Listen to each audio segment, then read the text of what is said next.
When William Shakespeare wrote Macbeth 4 centuries ago, he mapped out a blueprint that still holds up today. We often think of it as a classic tragedy of kings and witches, but beneath the archaic language, it operates as a tightly wound psychological thriller. It tracks the exact step-by-step mental collapse of a leader taking a violent shortcut to power. To map that collapse, we have to look at his starting point. The story opens with Macbeth at his absolute peak. He is a celebrated general, a loyal subject, and a national hero returning home from a brutal but victorious military campaign. He possesses an imposing castle, a loving marriage, and the complete trust of his king. But on the journey back, he is intercepted by 3 weird sisters. They offer him a singular, dangerous prophecy that he, Macbeth, will one day be king. There is an immediate political roadblock to this vision. King Duncan is alive. In fact, Duncan has just publicly named his own son, Malcolm, as the official heir to the Scottish throne. That prophecy creates a sudden vacuum in Macbeth's mind. He is forced to make a choice: trust that fate will eventually deliver the crown on its own, or commit high treason to force that destiny into reality right now.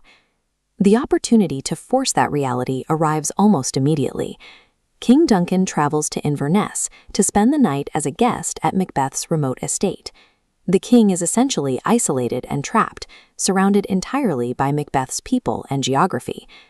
Pacing the halls, Macbeth weighs the assassination. He lists out all the rational and ethical reasons to abandon the plot, eventually admitting to himself that he has no spur to motivate the murder, except his own vaulting ambition. Seeing his resolve crumble, Lady Macbeth steps in. She challenges his courage, his commitment, and his manhood, providing the ruthless psychological push that he currently lacks. She even maps out exactly how they will execute the king and frame the guards. Taking this step requires a staggering violation of trust. To take the crown, he must murder a blood relative, assassinate a divine monarch, and slaughter a sleeping guest who sought shelter under his own roof. He stands staring into the dark at the absolute edge of the precipice, and then, taking a breath, he commits to the act. The decision to violently seize power requires the total destruction of one's own internal moral code. By deliberately silencing his conscience to get what he wants, he creates a mental rupture that will inevitably surface as severe psychological trauma. The fracture in his reality begins before the blade even leaves its sheath. Walking toward the king's chamber, Macbeth hallucinates a glowing, bloody dagger suspended in the air, its handle pointing him directly toward his victim.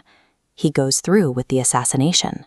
But immediately after stabbing Duncan, Macbeth freezes in a state of paralyzing shock, staring at the thick blood coating his own hands, entirely unable to think about his next move. Staggering out of the room, he tells his wife that he heard a voice echo through the castle, crying out, "Sleep no more. Macbeth does murder sleep." These words function as a brutal diagnosis. By killing a defenseless man in his bed, Macbeth realizes he has annihilated the concept of safety itself. This act marks the end of his internal quiet. The restorative power of sleep is replaced by a perpetual, waking state of terror. He is so incapacitated by terror that Lady Macbeth has to pry the murder weapons from his grip, re-enter the bloody chamber herself, and smear the sleeping guards with gore to frame them. When the body is discovered the next morning, Duncan's 2 sons recognize the danger they are in and flee the country. With the rightful heirs out of the way, the path is clear. Macbeth travels to the sacred site of Scone to be invested and officially crowned King of Scotland. On paper, the political coup was a flawless, complete success. He achieved exactly what the prophecy promised. But the new king's internal landscape is now governed by hallucinations and auditory shadows that no amount of political power can silence. Now we enter the afterstate. Macbeth wears the crown, but the anxiety of how he acquired it makes him hyper-aware of how easily it could be taken. As he puts it, to be thus is nothing, but to be safely thus. As this diagram shows, his position is inherently fragile. The weird sisters prophesied Banquo's descendants would eventually rule. Macbeth realizes he damned his soul, only to hand the crown to Banquo's children. Driven by this threat, assassins kill Banquo, but Fleance escapes. The news of the botched hit reaches Macbeth in the middle of a massive royal banquet.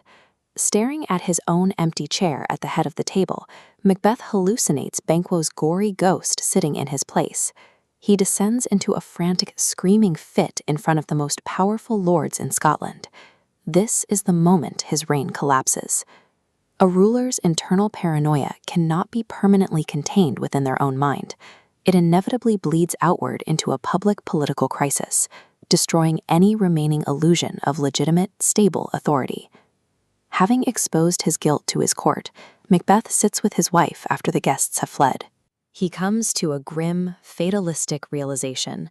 I am in blood stepped in so far that, should I wade no more, returning were as tedious as go o'er.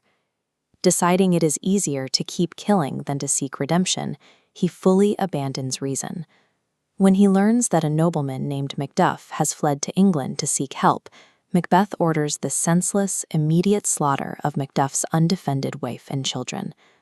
This extreme, unprovoked cruelty achieves the opposite of what he intended.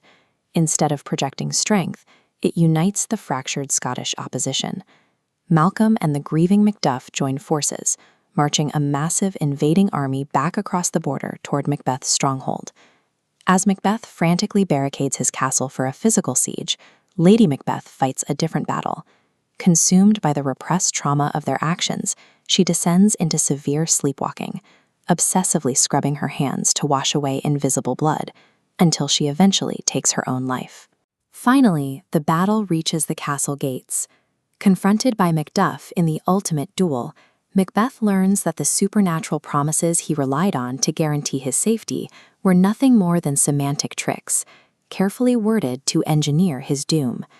He built his throne on a foundation of betrayal, assuming the crown would bring security. But the actions he believed would cement his absolute power were the exact mechanisms that stripped him of his humanity, destroyed his mind, and guaranteed his total downfall.